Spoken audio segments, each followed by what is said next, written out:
Welcome back, dear students of class 7. Today we are going to discuss part 4 of the chapter Computer Hardware Components. Students, in this part we will be studying about the external hardware of a computer. Now students, in the previous 3 parts we talked about the internal hardware of a computer. Yes, and what is the definition of internal hardware that you studied? The hardware components that are installed within the CPU cabinet are called as internal hardware. And what are the examples of internal hardware? The motherboard, the CPU, the RAM, the ROM, disk drives, different ports of the computer, etc. are the different examples of internal hardware. Today we are going to start with external hardware. Okay? And we are going to study that there are three types of external hardware. There are input devices.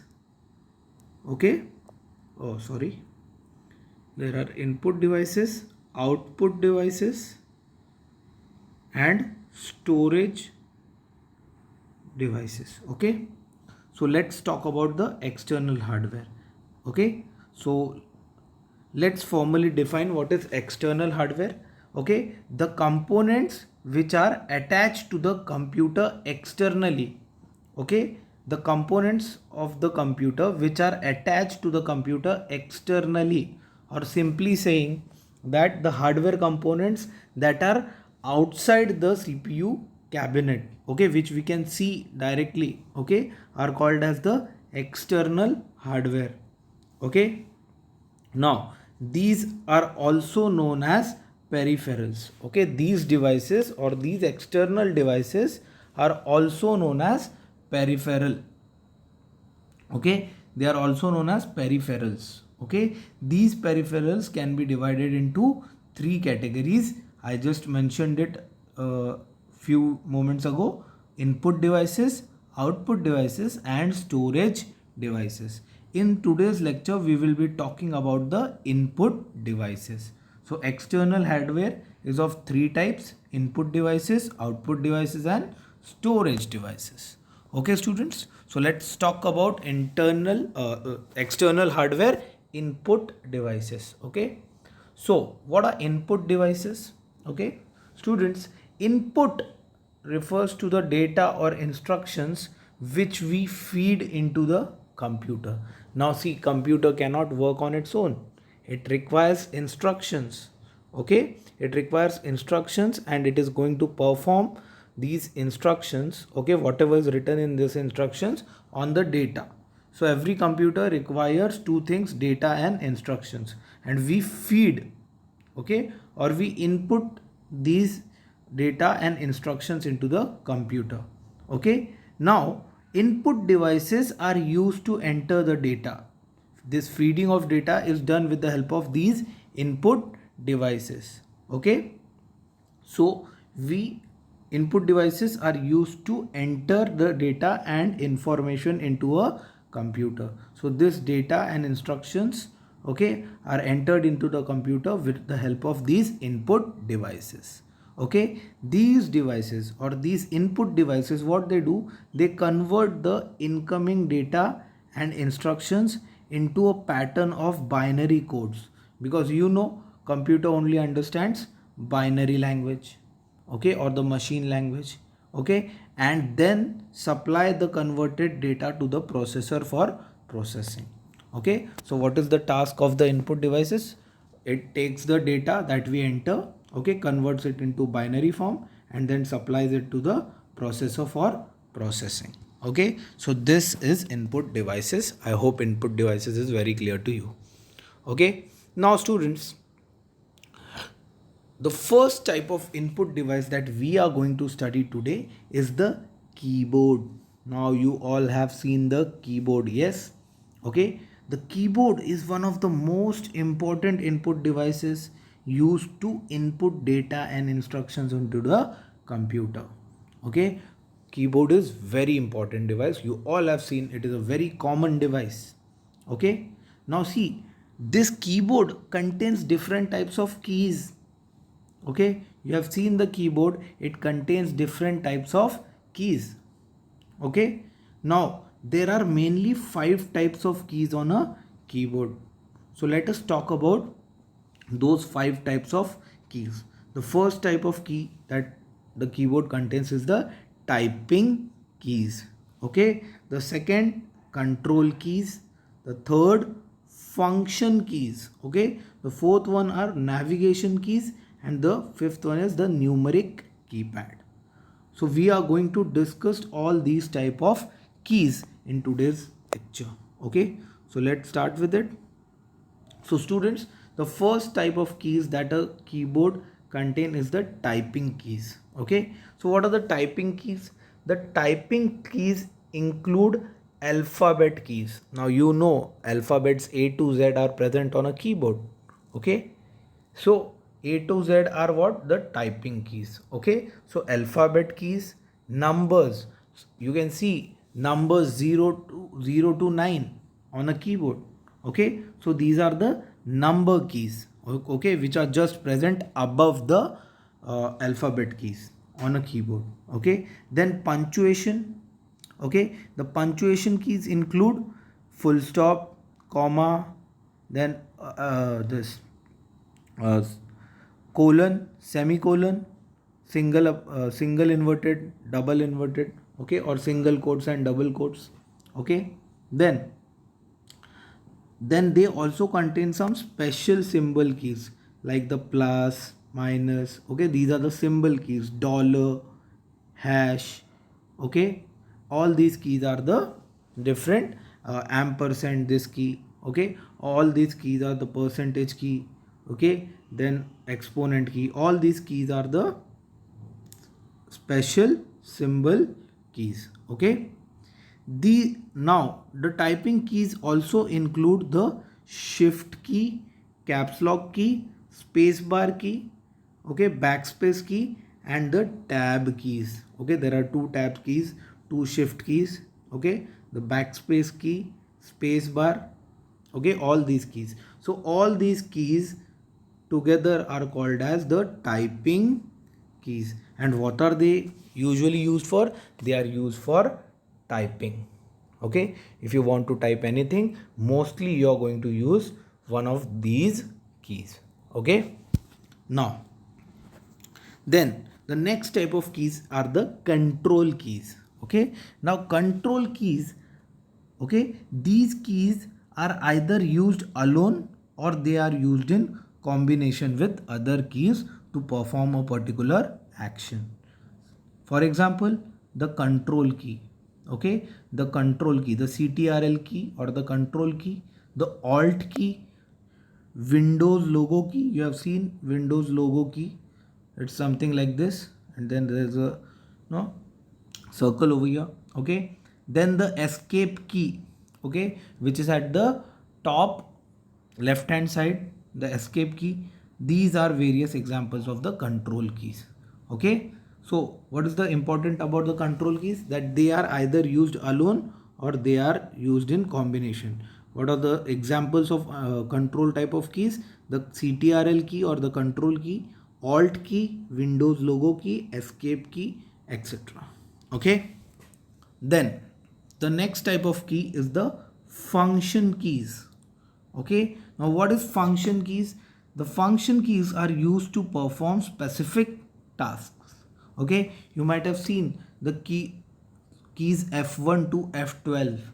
Okay, these keys are generally at the top of the keyboard.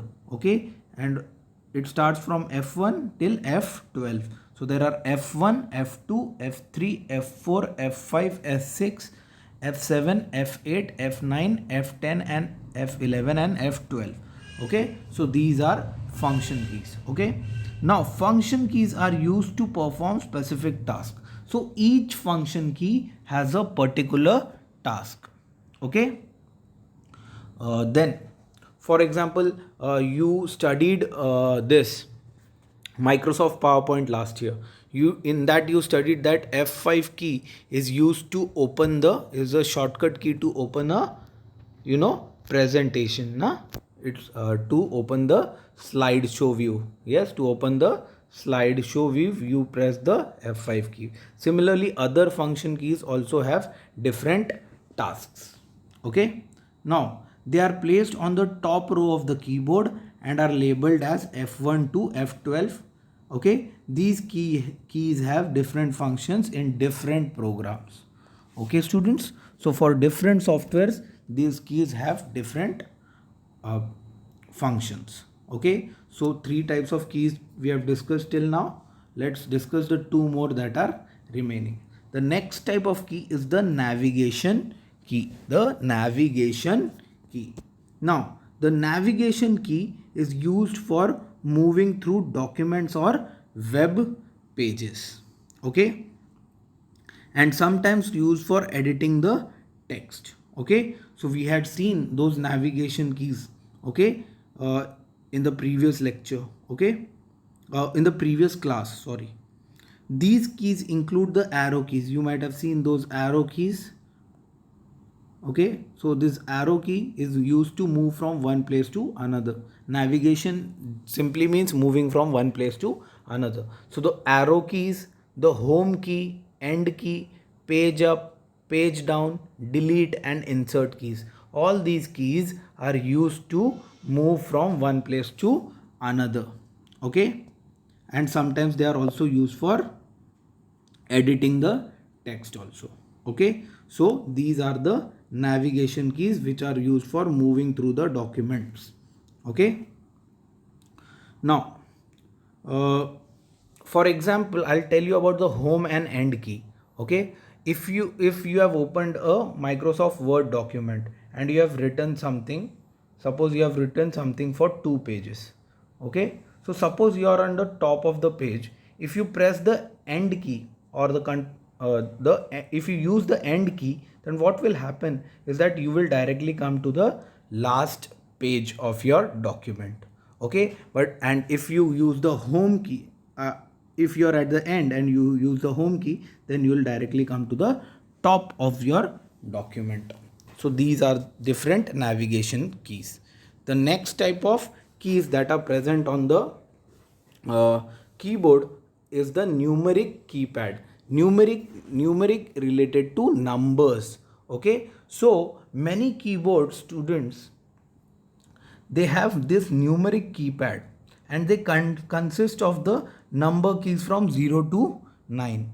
Apart from these 0 to 9 keys, they also contain the arithmetic operators, okay, and a decimal point. Arithmetic operators like plus, minus, okay, asterisk for multiplication, forward slash for your this division, and so on. Okay, so these keys are called these keys are the present on the numeric keypad. Okay, now numeric keypad is placed on the right side of the keyboard and is used for entering numbers at a very fast pace. So if you want to insert numbers very fast in your computer, so you will always use numeric keypad, which is present on the right hand side of the keyboard. Okay, and numeric keypad contains the number keys from 0 to 9, arithmetic operators like plus, minus, forward slash for division, and asterisk for multiplication, and a decimal point for inputting decimal fractions. Okay, so these are the numeric keys. So these were the 5 types of keys that are present on a keyboard. Okay, students, now let's move on to the next type of input device, which is the mouse. Now you all have seen mouse also, you have used mouse lots of time. Okay, so mouse is also most commonly used input device. Okay, it is a pointing device. Yes, it always uses this point for pointing to on the different locations of your computer, right? Computer screen, right? Okay, that lets you select and move items on the screen. So the mouse is a commonly used input device. It is a pointing device that lets us select and move items on the screen.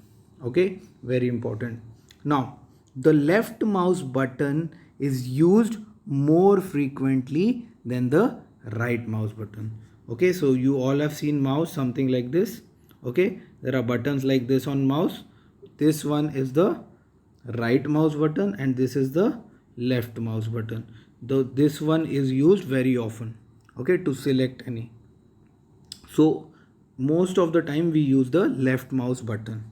Okay, right mouse button is also used by us, but very uh, less frequently than the left mouse button. The left mouse button is used very frequently or more often. Okay, now a single left click selects an item. So if we click on the left mouse key one time, we will select an item, while double clicking on an item activates or opens that particular application or file. Okay, so double clicking on the left mouse button, what it does, it opens or activates that particular application or file. Okay, now what about the right click? The right click often displays list of commands on the screen. Okay, you can also gain access to property settings with the right click. So if you want to check properties of any file or application, you right click on that particular file or application and go to the last option, and then you will find the option property. Okay, when you click on this, you will be able to access the property settings of those files or application. So this is your mouse. Now dragging and dropping. Okay, with the help of mouse we can drag and drop things also. Okay, dragging and dropping makes it easy to move an item on the screen. So many a times you do what, you click on the particular item, okay, and move it from one place to another and then leave the mouse button. This act is called as dragging and dropping. Okay, with this simple technique of dragging and dropping, one can delete the data, copy the data, move files. Okay, move files in the file manager. Okay, now mouse is also used in drawing packages to draw freehand lines. So you must have used mouse to draw on the paint. You have used MS Paint. Yes, when you use MS Paint, you use mouse to draw freehand lines, circles, boxes and other complicated graphic images. Okay, students. So this is the use of mouse. Now there are three types of mouse that you need to study. Okay, the first type of mouse is the mechanical mouse. The first type of mouse is the mechanical mouse. So let's talk about the mechanical mouse. Okay, so this type of mouse has a metal or rubber ball on the lower side that can roll in all the directions. So you can see this is a mechanical mouse. Nowadays we don't use mechanical mouse. It was used way back in the in the early 2000 or early 2000 it was used. Okay, nowadays these mouse are not used that much. Okay, so this mouse has this rubber or metal ball. Can you see this rubber or metal ball over here? Okay, now what used to happen is that this rubber ball used to fit over here. Okay, and this used to roll against the surface on which the mouse was dragged. Okay, and this rubber ball or metal ball used to roll in all the directions. Okay, the screen pointer moves according to the movement of the ball, okay, detected by the mechanical mouse sensors which are present within the mouse. Okay, so as you move the mouse, the mechanical ball used to roll, and there were sensors inside this mouse. There were sensors. These sensors used to detect the motion of the ball, and according to that the cursor on the screen used to move. Okay, so this is a mechanical mouse. Nowadays we don't use mechanical mouse. Okay, then The next type of mouse is the optomechanical mouse. Now opto over here refers to the word optical, and optical is a term used when we talk about light. Light. Okay. Optics is a term, or optical is a term when we talk about light. Okay. So optomechanical mouse, okay, this type of mouse uses mechanism which is similar to a mechanical mouse. The only difference is that it uses optical sensor to detect the movement of the ball. So again, optomechanical mouse also contained this the rubber or the metal ball inside it, but instead of regular sensors, okay, instead of mechanical sensors, the mechanical sensors that were present in the optical mouse, this optomechanical mouse contains the optical or light based sensors. Okay, optical or light based sensors. Okay, so this is your optomechanical mouse. Nowadays we don't use optomechanical mouse also. Okay, the most important type of mouse that we need to study and we use nowadays is the optical mouse. Okay, and what is optical mouse? Optical mouse does not have any mechanical or moving parts. Okay, like a ball or something like that. It does not have any moving part. Okay, the laser technology, okay, is used to detect the movement of mouse. So optical mouse is also sometimes called as the laser mouse. So in this mouse, what is present? The photo light detector. Okay, a photo cell light detector is present, and a LED light emitter or a laser light emitter is present. This is the LED light emitter, and there is a photo cell light detector. Okay, these are the devices. You don't have to go very deep into the working of optical mouse, but you just need to study very small things about it. Okay, that the optical mouse uses the laser technology. Okay, the laser technology is used to detect the movement of the mouse. The way you move the mouse, the laser technology is used to detect the movement of the mouse. Okay, an optical mouse is more efficient and expensive than mechanical and optomechanical mouse. It is more efficient, that means it is better to use, and it is more efficient. That means its movement is clearly detected by the computer. It is very fast. Okay, it does not get spoiled. Okay, or it is not easily it cannot be easily destroyed, or just like the this your uh, optomechanical or your mechanical mouse. Your mechanical mouse used to easily get, it required lots of this repairs from time and again, or we used to replace it lots of time. Okay, its life was very less, but this is not the case with your optical mouse. The optical mouse is very efficient, but it is very expensive also than the mechanical and optomechanical mouse. But nowadays you can get these mouse for 100, 200 or 300 rupees, like this. Okay, so nowadays we use the optical mouse or laser mouse. Next, the next type of input device. So we have talked about mouse and the three types of mouse. Now let's talk about the another input device, which is called as the scanner. Okay, so scanner is an input device that scans text, images and objects optically. Again, this word optically has come. Optically means by using light based technology. Okay, by using light based technology.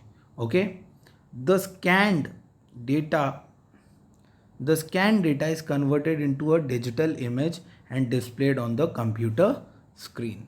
Okay, so scanner is an input device that scans the text, images and and objects optically, and the scanned data, once the data is scanned, then it is converted into a digital image and displayed on the computer screen. Okay, now students, there are three types of scanners that we have to study. Okay, the drum scanner, the flatbed scanner, and handheld scanner. So you might have very oftenly seen the flatbed scanner and handheld scanner. Okay, we'll talk about them also. First, let's talk about the drum scanner.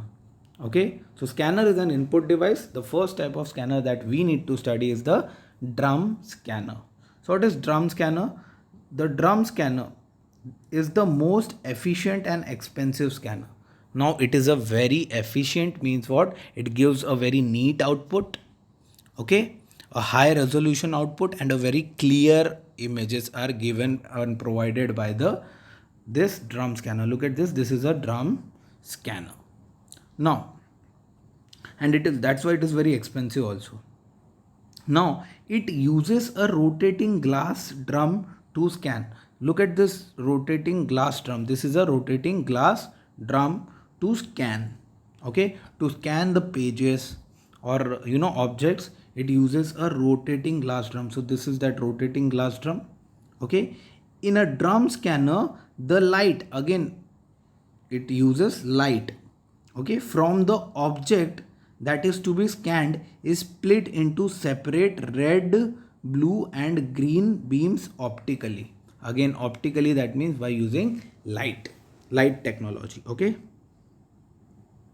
making the image very precise. Okay, next, this mechanism is called as the photo multiplier tubes technology or PMT technology. Okay, so this mechanism, which mechanism? The mechanism in which the light from the object that is to be scanned is split into separate light, blue, and green beams, okay, optically. Okay, this technology is called as the photo multiplier tubes technology. Okay, so this technology is used inside this drum scanner. What is the technology name? Photo multiplier tubes. The short form is PMT.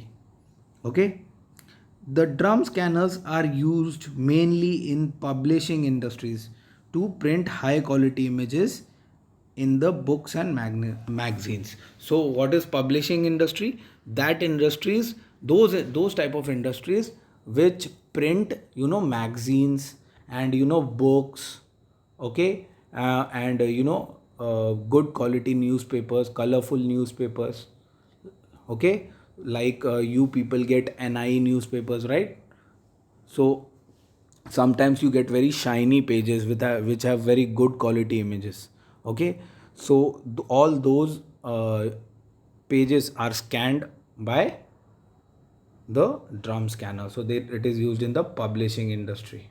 Okay, so this was about your drum scanner. The next type of scanner is the flatbed scanner.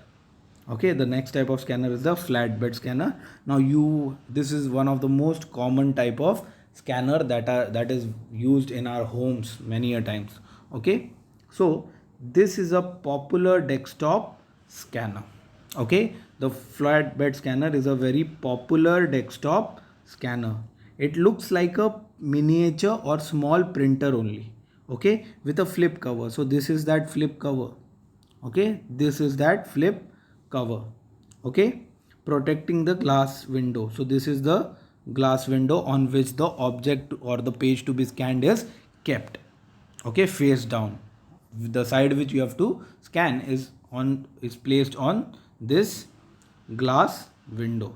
Okay, in a flatbed scanner, the object to be scanned is placed face down on the glass window, which is then illuminated with bright light. What is the meaning of illuminated?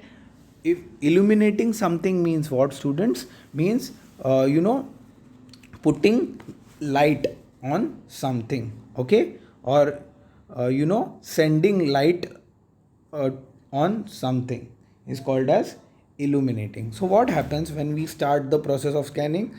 Light travels from ear to ear, Okay, you might have seen those photocopy machines, okay, in which the light travels from one end to another. That process is called as illuminating.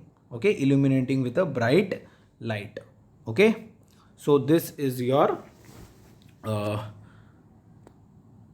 flatbed scanner. Okay, now the flatbed scanner, okay, the flatbed bed scanner uses the charged coupled device or CCD technology. So this is how the charge coupled device looks like. Okay, you just need to know the name of this technology. You don't need to know how this technology works. Okay, that's not in your syllabus. That will be dealt in the higher classes. Okay, so you just need to know that the flatbed scanner uses a charged coupled device or the CCD technology to read the entire area optically. Which area? The area which is kept face down on its glass window. Okay, now depending on its size, a flatbed scanner can fit a standard or A4 sheets. You have seen A4 sheets. Okay, it can either fit standard A4 sheets or legal size documents. And now legal size documents are the documents which are little bit bigger in height than the A4 sheet size paper that we use. Okay, so those are legal sized documents. Now students, the A4 sheet, okay, the A4 size papers, I'll tell you the measurement of A4 and legal size document. A4 size documents are 21 centimeter into 29.7 centimeter. Okay, so its length is 21 centimeter and its height is, or the sorry, its length is 29.7 centimeter and its or its breadth is 21 centimeter. A4.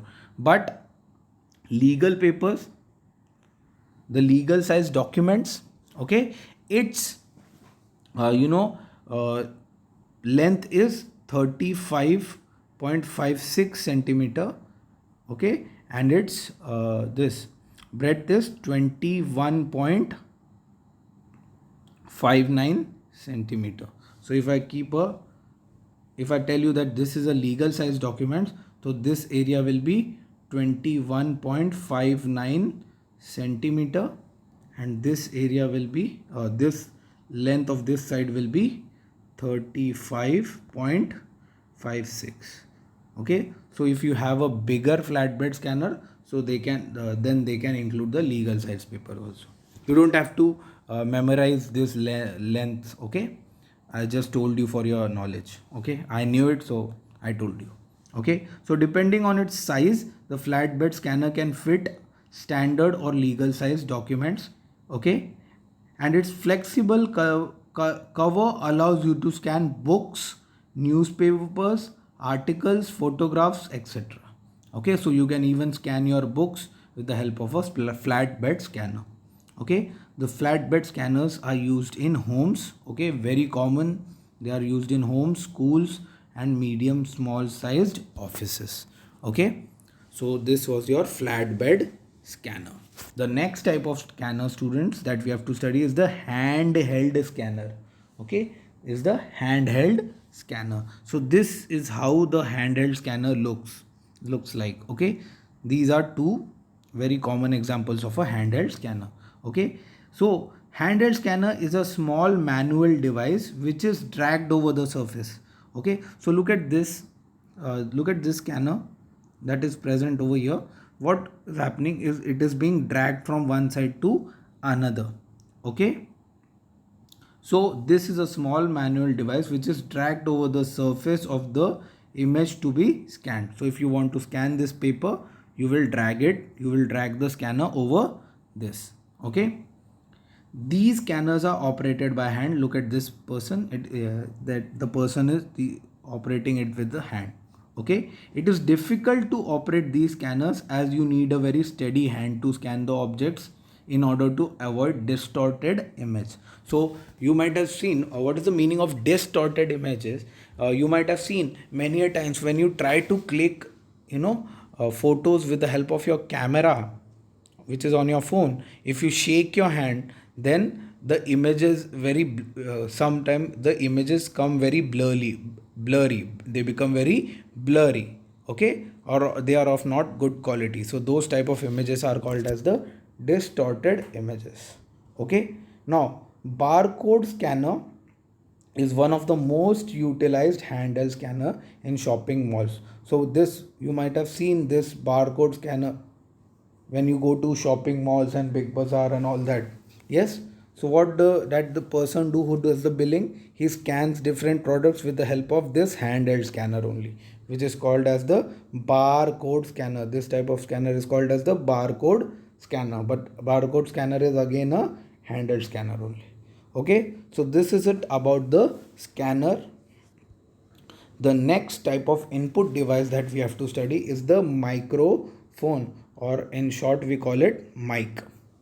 Okay, so what is mic? It is an input device used to record and store voice or any other sound into the computer. So if you want to store voice, if you want to record your voice into the computer, then you will use a microphone. Okay, generally the audio file is saved with a dot wave extension. In the class 6 chapter 2 you studied this type of extension, that audio files have dot wave extension. Okay, it is also used for recording a narration in PowerPoint presentation. Now what am I doing right now? I am showing this presentation to you, and while showing this presentation I am also recording my voice. Okay, so I am recording my voice with the help of microphone only, okay, which is connected to my phone or my computer. Okay, so generally it is used as a separate component for desktops. Okay, if you have a desktop computer, you have to purchase microphone like this or this. Okay, but it can be seen as an integrated component in many laptops. Okay, so if you have a laptop, the microphone is already present inside. Okay, it is integrated with your laptop. But if you have a desktop computer, then you have to sometimes you have to purchase the microphone separately. Okay, students, now you can notice a special port in the computers where the microphone can be connected. So you have already studied in the previous lecture when we talked about different ports on your computer. Okay, see this port on your computer is for the microphone only. Okay, so this is the place where microphone will be connected to your computer. Okay, students, see this over here, these are the audio jacks, and this green one is for the microphone to be connected. Okay, students, so I hope this is clear to you. Okay, so the next point is microphone is commonly used in video conferencing. Okay, so nowadays video conferencing is used to teach you people. Okay, in many examples you might have heard of Zoom or Zoom classes or online video conferencing. Okay, so in that also microphone is used to send your voice or input your voice. Then speech recognition programs. Now what are speech recognition programs? Those softwares that are used in devices like Alexa. Now you have seen what does an Alexa or that Google Mini does. It takes the voice command from you, Google Mini.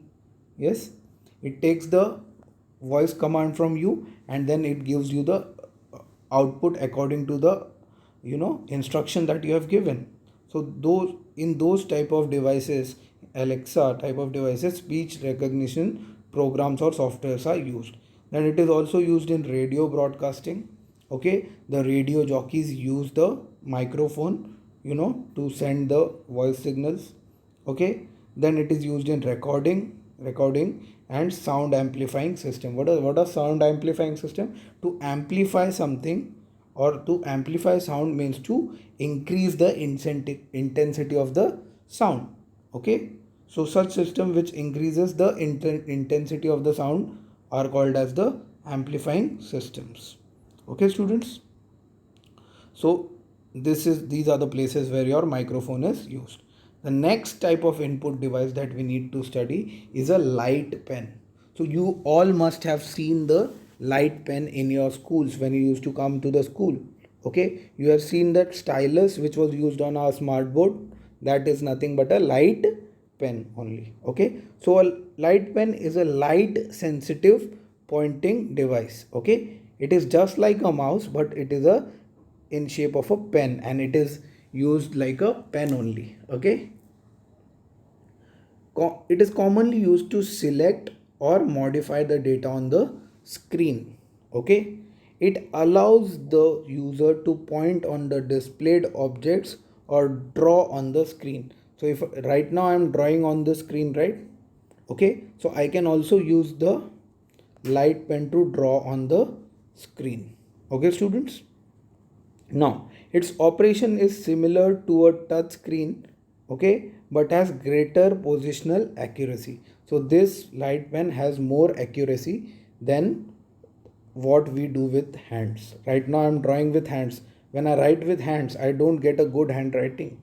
Okay, my handwriting is not good. But if I use a light pen instead of using my fingers, okay, on the screen, then I will get a good accuracy. Okay, it is easy to use and helpful for programs like computer aided design. Now CAD are those softwares which are used in computers for designing purposes. Mostly it is used in construction and architecture purposes. CAD is used for architecture purposes. It is used for designing different types of houses, buildings. Okay, so what is computer aided design? It is a software which is used for designing, houses, for buildings, and different big machines and different things. Okay, so it is also, so light pen is also used in CAD. Okay, the next type of device, input device, that we are going to study, this is the last input device, is the digital camera. Now what is a digital camera? A digital camera is quite similar to a traditional camera. Okay, it takes both video and still photographs. Okay, so except for the fact that digital images can be used, viewed, and edited on a personal computer. Now see, what traditional camera used to do is that those cameras had those, films in it, or they used to be called as reels in it. Okay, now it was not when we used to use those traditional cameras, it was once the photo was clicked, you cannot edit those image. Okay, nowadays we use digital cameras like this, and whatever photos we click on this, we can view them and edit means what? Make changes in those images. Okay, for example, you people use those Beauty Plus and all that softwares, right, for applying filters on Instagram and different uh, social networking web sites. You get filters, right? So all this applying filter and all this is nothing but editing the image. Okay, so you can edit only digital photographs. Okay, or digital images can be edited. Okay, we can also print the photos through a printer. So we can connect this camera to directly to a printer, and we can print the images that we have clicked with the help of this camera. It does not require a film roll like a normal camera. So traditional cameras used to require this film rolls. Okay, nowadays mobile phones have inbuilt digital cameras. You are very familiar with the mobile phone cameras. Okay, a webcam is also a kind of digital camera which is connected to a computer. So you might have seen cameras connected to the computers which are called as web cameras. Okay, then it is also used in video conferencing and online chatting. So what webcams are used in video conferencing and online chatting. Okay, students. So with this, we come to an end of this lecture, students. Okay, in the next part we will talk about the second type of external hardware, which are the output devices. Today we talked about input devices. In the next part 5 we will talk about the output devices. Till then, you people take care of yourself and be well. Thank you.